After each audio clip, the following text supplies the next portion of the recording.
अभी भ्रुकुटी के सिंहासन पर आ जाइए। ओम शांति। आज तो फिर से 9वां महीना शुरू हो गया।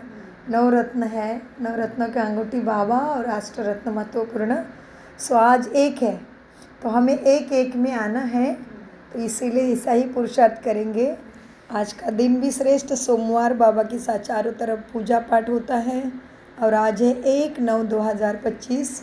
महावाक्य है, मीठे बच्चे, तुम्हें इस पुरुषोत्तम संगम युग पर ही उत्तम से उत्तम पुरुष बनना है।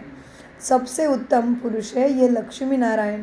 प्रश्न, तुम बच्चे बाप के साथ साथ कौन सा एक गुप्त कार्य करते हो?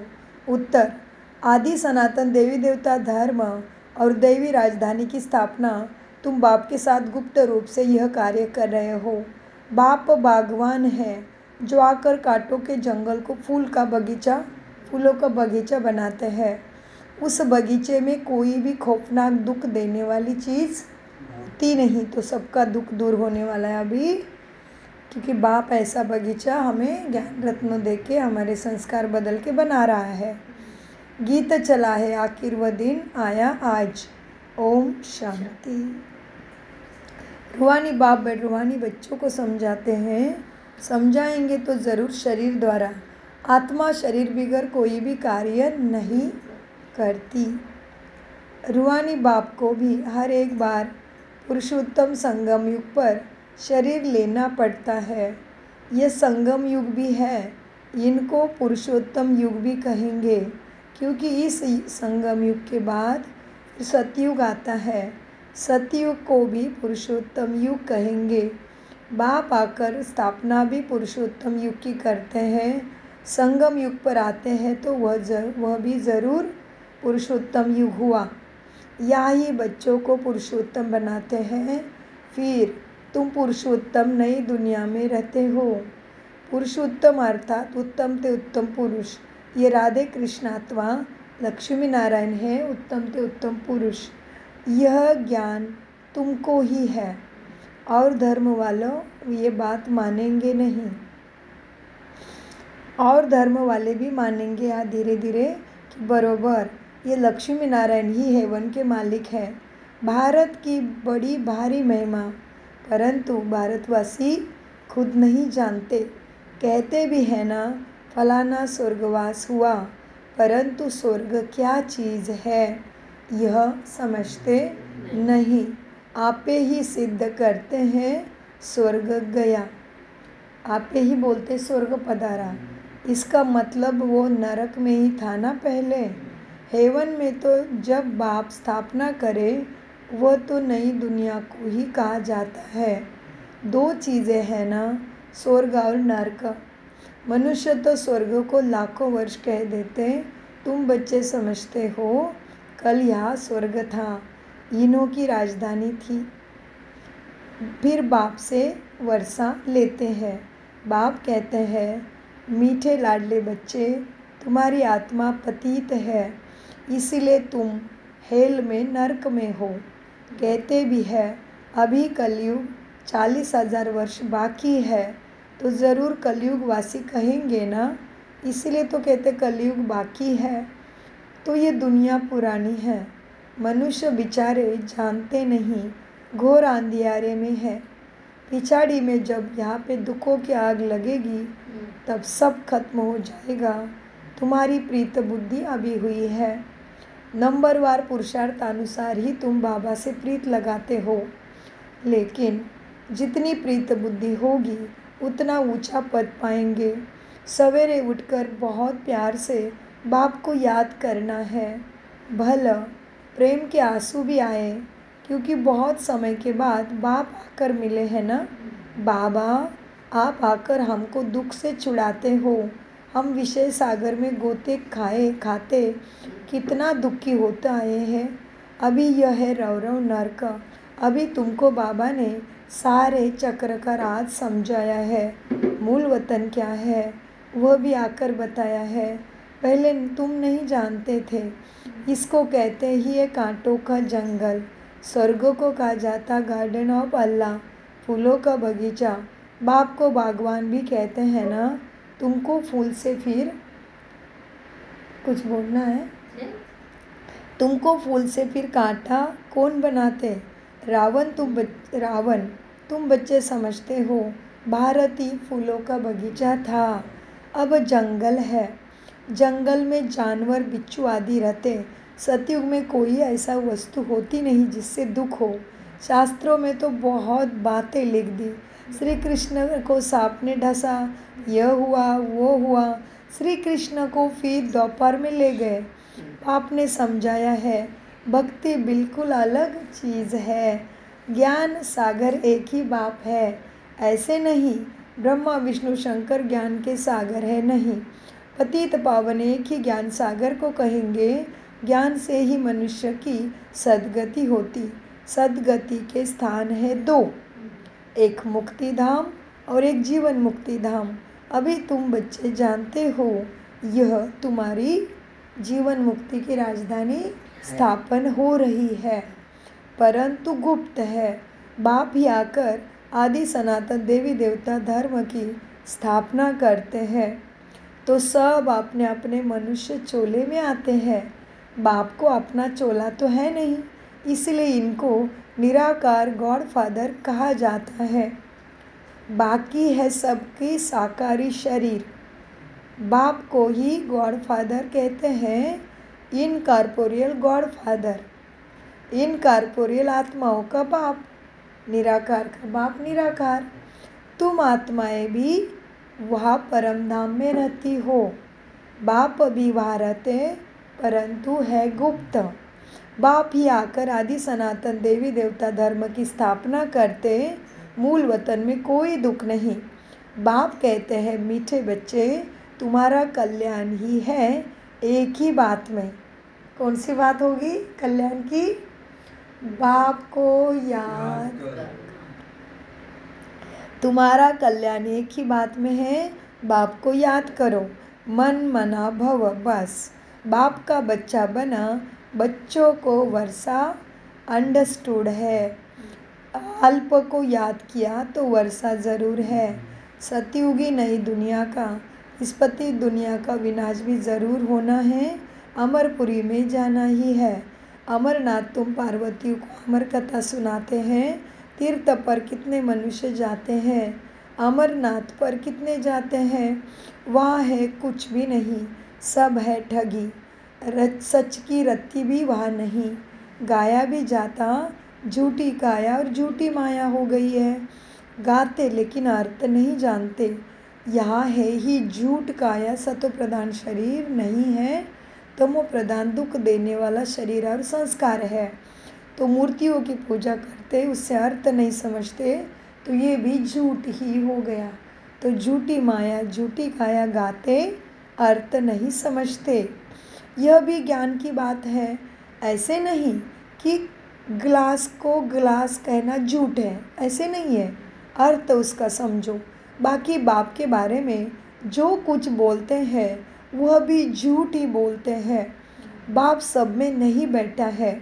सच बोलने वाला एक ही बाप है, उसको सत्यम शिवम सुंदरम कहते। अर्थ नहीं जानते। अभी तुम जानते हो। बाबा आकर सच्ची सच्ची सत्यनारायण की कथा हमें सुनाते हैं। झूठे हीरे मोती भी होते हैं ना, वैसे सच भी हीरे मोती होते हैं, लेकिन परखने वाला ही परख जाता। आजकल झूठ का कितना शो है, उनकी चमक भी ऐसी होती है झूठी हीरे मोती की, सच बेस से भी अच्छे लगते हैं। यह भी ऐसा ही हुआ है। यह झूठे पत्थर पहले नहीं थे। पिछाड़ी में देखो विलायत से कितने झूठे हीरे आए हैं। झूठे सच्चे साथ मिला देते हैं, पता ही नहीं पड़ता। भक्ति में ऐसा ही हो गया। भगवान का सच नहीं समझा, गुड़ियों का पूजा करते रहते हैं। फिर ऐसी चीज़ें भी निकली जिससे परखते हैं। मोती भी ऐसे झूठे निकले, ज़रा भी नहीं पता पड़ता सच कौन सा और झूठ कौन सा। अभी तुम बच्चों को बाप पे संशय नहीं रहता। संशय वाले फिर यहाँ आएंगे नहीं। प्रदर्शनी में कितने ढेर मनुष्य आते, समझते कुछ भी नहीं, अच्छा अच्छा करके चले जाते। बाप कहते हैं, कौन कहता है? बाप कहते हैं, अब बड़े बड़े दुकान निकालो तुम्हारे प्रदर्शनी के, सेवा के। यह एक ही तुम्हारा सच्चा दुकान है। इसमें मनुष्य को सच में सद्गति दिलाई जाती है। तुम सच्ची दुकान खोलते हो। बड़े बड़े सन्यासियों के बड़े बड़े दुकान होते, जहाँ बड़े बड़े मनुष्य जाते। तुम भी बड़े बड़े सेंटर खोलो। भक्ति मार्ग की सामग्री बिल्कुल अलग है। ऐसे नहीं कहेंगे कि भक्ति शुरू से चली आई है, नहीं, ज्ञान से होती है सद्गति अर्थात दिन। वह संपूर्ण निर्विकारी विश्व के मालिक थे। मनुष्य को यह भी पता नहीं, ये लक्ष्मी नारायण विश्व के मालिक थे। सूर्यवंशी और चंद्रवंशी, कोई धर्म तभी होता नहीं। बच्चों ने गीत भी सुना ना, तुम समझते हो। आखिर वो दिन आया आज, जो हम संगम पे बैठ गए, जो हम आकर अपने बेहद के बाप से मिले, बेहद का वर्षा पाने के लिए पुरुषार्थ करते। संगम युग में तो ऐसे नहीं, सतयुग में तो कोई नहीं कहेगा कि हम संगम पे बैठे हैं, बाप मिला है, हमारा संगम हो रहा है। ऐसे सतयुग में कोई नहीं कहेगा। सतयुग में तो कोई नहीं कहेगा कि आखिर वो दिन आया आज जो हमें बाप मिला। वो लोग गाते हैं, समझते नहीं, बहुत अनजान है। समझते हैं स्वर्ग की स्थापना हम करते हैं, समझते हैं स्टूडेंट का नया ब्लड है, ये बहुत मदद करेंगे, इसलिए गवर्नमेंट बहुत मेहनत करती है उन्हों पर, नए नए जवान बच्चों पर, और फिर पत्थर आदि वह भी मारते हैं। हंगामा मचाने में भी पहले पहले स्टूडेंट्स ही आगे रहते हैं।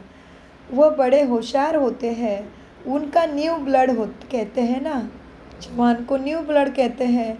अब न्यू ब्लड की तो बात ही नहीं, वह तो है ब्लड कनेक्शन, सभी का ही तमो प्रधान कनेक्शन है। अभी तुम्हारा यह है परमात्मा से रूहानी कनेक्शन। तुम नई दुनिया के लिए, नया स्वर्ग के लिए नए नए रचना हो, तो तुम्हारा नया ब्लड कहा तो माना भी जा सकता है, क्योंकि नए संस्कार बन रहे हैं, नई वृत्ति बन रही है, नई दृष्टि बन रही है ना। तो बाबा कहते हैं यहाँ के जवानों को सरकार समझती है कि इनके ऊपर हम मेहनत करेंगे तो मदद करेंगे, लेकिन नहीं, वो भले नया है, जवान है, लेकिन तमो प्रधान ही खून है ना, तमो प्रधान गर्भ से आए हैं। तो तुम्हारा अभी यह रूहानी कनेक्शन, तो बाबा कहते हैं हम आपको 2 मास का, बाबा को बच्चे कहते, बाबा हम आपके 2 मास का बच्चा है। तो आप कितने महीने साल के बच्चा हो बाबा का? 10 साल तो हो रहे हो। 14 साल 2014 में मिला। हाँ, तो हो गए ना 11-12 साल के। आप भी अभी 2005 चल रहा है, 10 साल हो गए। 2 बच्चा 14 तो 24, 10 साल, 11 साल का बच्चा हो गया वो, 11वां साल चल रहा है। बधाई हो आपको। आप तो 2-3 साल के बच्चे हो ना बाबा के, आपको कोर्स करके 2-3 साल ही हुए ना, 2 ही साल हो गए ना, आंटी जी थे तभी। आपको भी काफ़ी टाइम हो गया है, अभी पुराने बच्चे, 2-3 साल पहले तू आप भी बाबा का पुराना बच्चा हो, बहुत बधाई हो आपको। तो बाबा को बच्चे कहते, बाबा हम आपका 2 मास का बच्चा है। कोई बच्चे रूहानी बर्थडे भी मनाते हैं, ईश्वरीय बर्थडे ही मनाना चाहिए। ओहो, क्या कहते बाबा? ईश्वरीय बर्थडे ही मनाना चाहिए, मतलब जब राजयोगा की है तो ही वही जन्मदिन मना लो। हाँ, ईश्वरीय बर्थडे ही मनाना, जिस दिन आपको राजयोगा कोर्स का पहला दिन मिला, आत्मा का परिचय मिला, उस दिन आपका नया जन्म हुआ, रूहानी जन्म हुआ, आत्मिक जन्म हुआ, सदगति का जन्म हुआ, सत्य पिता का परिचय मिला, उसका प्यार मिला, उसकी पालना मिली, वो आपके लिए टीचर बना। वो नया जन्म उस दिन मनाओ, जिस दिन आपने कोर्स किया वो दिन मनाओ। बाबा कहते, तो मीठे बाबा कहते ईश्वरीय बर्थडे ही मनाना चाहिए। हाँ, वो जिस्मानी बर्थडे कैंसल कर देना चाहिए, तो देहाभिमान निकल जाएगा। हम ब्राह्मणों को ही खिलाएंगे ना, मनाना तो यही चाहिए ना, ऊपर जाके थोड़ी ना मनाएंगे। सेलिब्रेशन तो यहाँ ही होना है। वह है सारा ये दुनिया में है असुरी जन्म, और तुम्हारा है ईश्वरीय जन्म। रात दिन का फर्क है, परंतु जब निश्चय में बैठे कि मुझे ईश्वर मिला है तभी तो मानेंगे। ईश्वरीय जन्म मनाकर फिर जाए आसुरी जन्म में पड़े, ऐसे भी होता है। ईश्वरीय जन्म मनाते बाप को छोड़ देते हैं, ईश्वरीय जन्म मनाते मनाते फिर यहाँ से गायब भी हो जाते हैं। आजकल तो मैरिज डे भी मनाते हैं, शादी को जैसे ही अच्छा शुभ कार्य समझते हैं, जहन्नुम में जाने का भी दिन मनाते हैं। कितना कमाल हो गया है मनुष्य की बुद्धि को, वंडर है ना। बाप बैठ ये सब बातें समझाते हैं। अब तुमको तो ईश्वरीय बर्थडे ब्राह्मणों के साथ ही मनाना है। हम शिव बाबा के बच्चे हैं, हम बर्थडे मनाते हैं तो शिव बाबा की ही याद रहेगी। तो बच्चे निश्चय बुद्धि है, उनको जन्मदिन मनाना चाहिए। जो बच्चों को निश्चय है कि मुझे ईश्वर मिला है, मेरी सद्गति स्वर्गवासी बनने के लिए हो रही है, उनको अपना ईश्वरीय जन्मदिन मनाना चाहिए।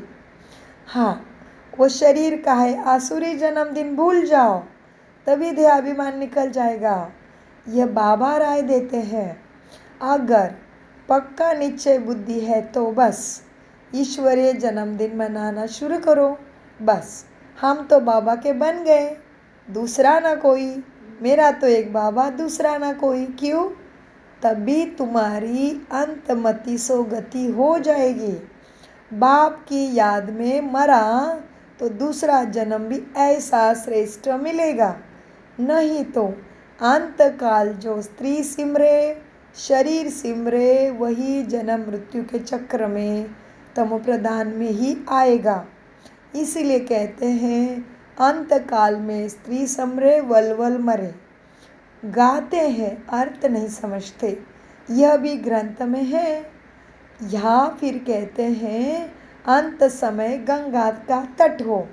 गंगा का तट माना ये सत्य ज्ञान हो, इसलिए शंकर जी के माथे से गंगा दिखाते हैं, वो ज्ञान की गंगा है। अब वो समझते हैं अंतिम समय गंगा तट पर हो, लेकिन ये सब है भक्ति मार्ग की बातें। गंगा तट पे मरने से भी सद्गति किसी को भी नहीं हुई। तुमको बाप कहते हैं बच्चे शरीर छूटे तो भी स्वदर्शन चक्रधारी हो। बुद्धि, अच्छा बाबा कहते शरीर छूटा तो भी कोई मत डरो, बाबा ने आगे इंतज़ाम किया है, तुम स्वदर्शन चक्रधारी हो, तुम इसी जन्म में जाओगे। शरीर छूटे भी स्वदर्शन चक्रधारी हो, बुद्धि में बाप और चक्र याद हो, सो ज़रूर जब पुरुषार्थ करते रहेंगे तब तो अंतकाल याद आएगी। अपने को आत्मा समझो और बाप को याद करो, क्योंकि तुम बच्चों को अब वापस जाना है। जी बाबा तुम बच्चों को वापस जाना है, वो भी अशरीरी होकर। शरीर नहीं लेके जाएंगे वो तो पता है, लेकिन डर तो नहीं जा रहा है ना। मृत्यु का डर जाएगा तभी अशरीरी अवस्था हो गई। मृत्यु का डर जाना माना शरीर से ममत्व निकल जाना है ना। तो बाबा कहते बच्चे याद रखो, क्या? बाप को याद करो। क्यों?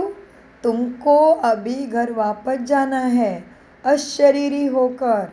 यहाँ पाठ बजाते बजाते तुम सतो प्रधान से तमो प्रधान बने हो, अब फिर तो सतो प्रधान बनना है।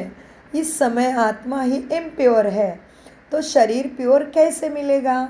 बाबा ने बहुत मिसाइल देके समझाया है, फिर भी जौहरी है ना।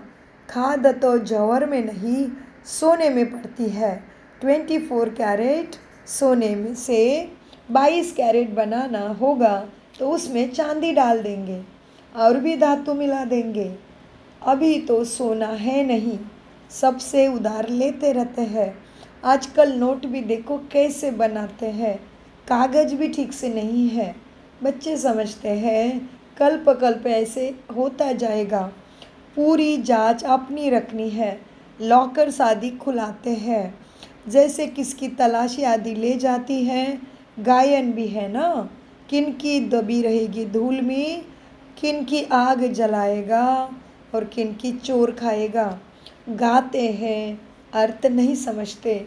जिस धन के पीछे पूरा जीवन खत्म करते हैं, उस धन का अंत ये होने वाला है, समझते नहीं है। कैसा होगा अंत? गाते हैं, किन की दबी रहेगी धूल में, आग में चली जाएगी किन की धन संपत्ति। आग भी जोर से लगनी है, तुम बच्चे जानते हो यह सब होना है। इसलिए अपना बैगेज तुम भविष्य के लिए तैयार कर रहे हो, जो अपना तन मन धन सेवा में लगा के बैगेज भाग्य का तैयार करके तैयार हो रहे हो। और कोई को ये मालूम भी नहीं है कि कैसे तैयार होना है, कैसे तन मन धन को सफल करना है, किसी को भी मालूम नहीं। तुमको ही वर्षा मिलता है बाप से, 2500 साल का माना 21 जन्मों का। इसलिए श्री गणेश को 21 दुर्वा देते हैं, जो 21 जन्म तुम्हें कोई दुख आने वाला नहीं है। हरा रंग है प्यार का प्रतीक, प्रेम का प्रतीक। तो 21 जन्म तुम इतने सुख में प्यार से रहने वाले हो, तो हरे रंग की दुर्वा गणपति को माना ब्रह्मा का प्रतीक गणेश को दिया जाती है। तुमको ही वर्षा मिलता है 21 जन्मों के लिए। तुम्हारे ही पैसे से भारत को स्वर्ग बाबा बनाते हैं, जिसमें फिर तुम ही निवास करेंगे। थैंक यू बाबा। तुम बच्चे अपने ही पुरुषार्थ से आप ही खुद को राजयोगा से राज तिलक लेते हो। गरीब निवास बाबा स्वर्ग का मालिक बनाने आए हैं, लेकिन बनेंगे तो वही जो पूरी तरह से पढ़ेंगे। बाबा तो सबको एक जैसा पढ़ाता है, ऐसे नहीं राजा के लिए अलग पढ़ाई, महारानी के लिए अलग पढ़ाई, प्रजा के लिए नौकर के लिए अलग पढ़ाई नहीं है। सबके लिए बाप एक जैसा पढ़ाते हैं, लेकिन और बाबा सबको मालिक बनाने आए हैं, लेकिन बनेंगे तो अपने ही पढ़ाई से। कृपा या आशीर्वाद टीचर कभी करता नहीं। टीचर का धर्म है पढ़ाना, कृपा की बात नहीं।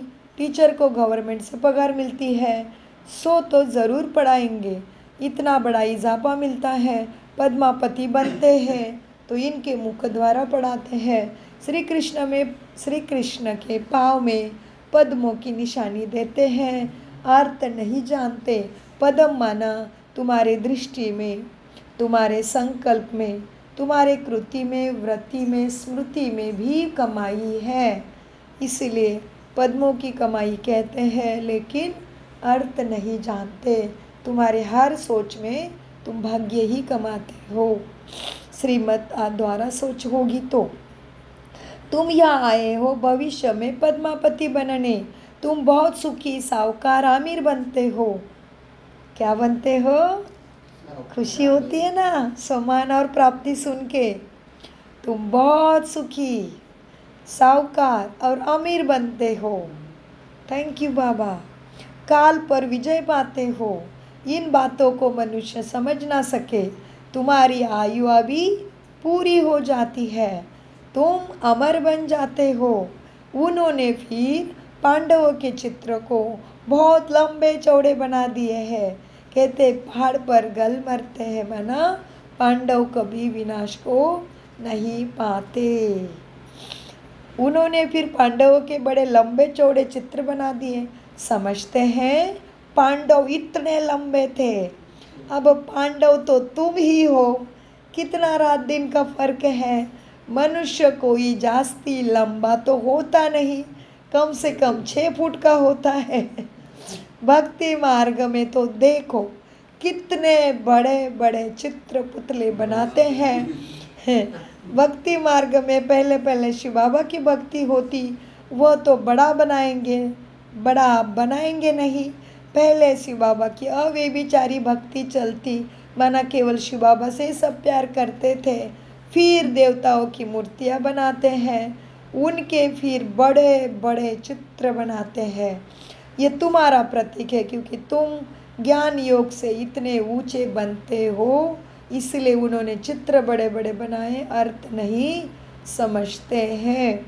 बड़ा बनना माना बहुत भाग्यशाली, बहुत साहूकार, अमीर और अमीर बनना है।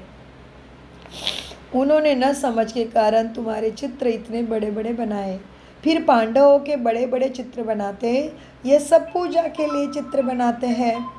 लक्ष्मी की पूजा 12 मास में एक बार करते हैं। जगदम्बा की पूजा रोज करते रहते हैं। यह भी बाबा ने समझाया है।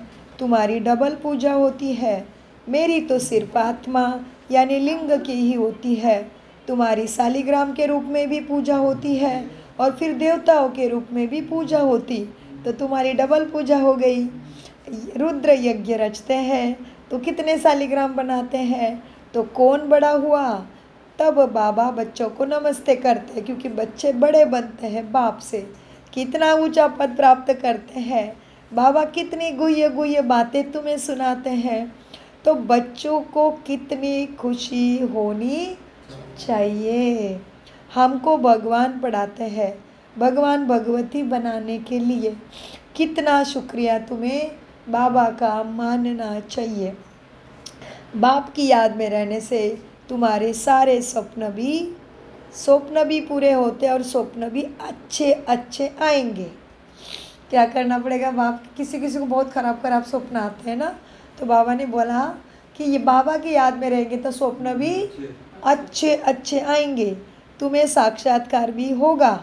अच्छा, मीठे मीठे से खिलते बच्चों प्रति माता पिता बाप दादा का याद प्यारा और गुड मॉर्निंग। रूहानी बाप की रूहानी बच्चों को नमस्ते। हम रूहानी बच्चों की रूहानी बाप दादा को याद प्यार गुड मॉर्निंग। नमस्ते प्यारे बाबा, नमस्ते। हम है सद्बुद्धि से सब कुछ समझते, धारण करते और कराते। धारणा के लिए सार है, अपना ईश्वरीय रूहानी बर्थडे मनाना है, रूहानी कनेक्शन में ही रहना है, ब्लड कनेक्शन के अंदर लोभ मोह में नहीं फंसना है। आसुरी जिस्मानी बर्थडे भी कैंसल, वह फिर याद भी ना आए, तभी देहाभिमान उतर जाएगा। अपना बैगेज माना तन मन धन सेवा में सफल कर भविष्य के लिए तैयार करना है। अपने पैसे भारत को स्वर्ग बनाने की सेवा में सफल करने हैं। अपने पुरुषार्थ से अपने को राज्य तिलक तुम्हें देना है। वरदान, स्नेह और सहयोग की विधि द्वारा सहज योगी भव। बाप दादा को बच्चों का स्नेह ही पसंद है। जो यज्ञ स्नेही और सहयोगी बनते हैं, वह सहज योगी स्वतः ही बन जाते हैं। सहयोग सहज योग है, सहयोगी सहज योग है। दिल वाला बाप को दिल का स्नेह और दिल का सहयोग ही प्रिय है। छोटी दिल वाला छोटा सौदा कर खुश हो जाते हैं और बड़ी दिल वाले बेहद का सौदा बाप से करते हैं।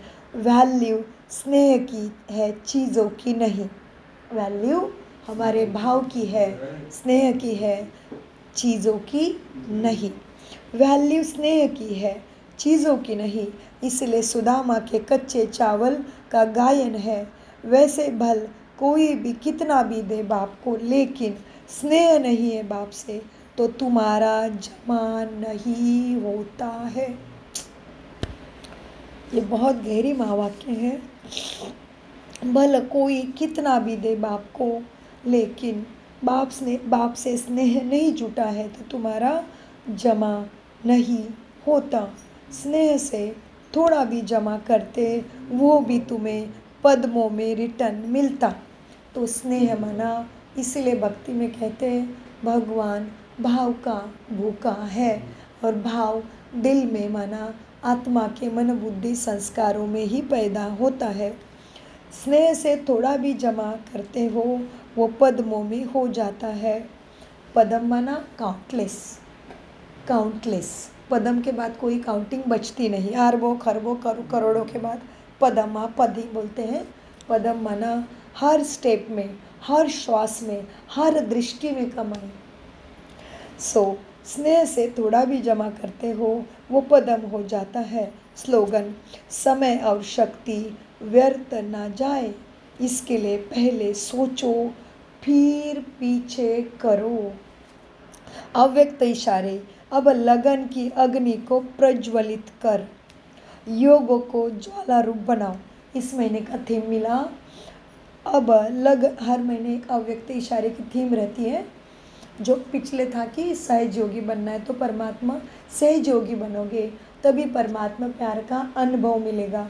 और बाबा ने बोला सहज योगी माना सबके सहयोगी बन जाना, वो भी शुद्ध भाव से, निस्वार्थ और निर्मल मन से। आज के इस महीने की थीम है, अब लगन की अग्नि को प्रज्वलित कर, योग को ज्वाला रूप बनाओ। बाप दादा बच्चों को इस विशेष इशारा देते हैं, बच्चे अब तीव्र पुरुषार्थ की लगन को अग्नि रूप में लगाओ, ज्वाला रूप बनो। जो भी मन के संबंध संपर्क हिसाब किताब रहे हुए हैं, अंडरलाइन, हिसाब किताब रहे हुए हैं सबके, जो भी मन में भी दुख पीड़ा भय कुछ भी होता है, वो भी हिसाब किताब है।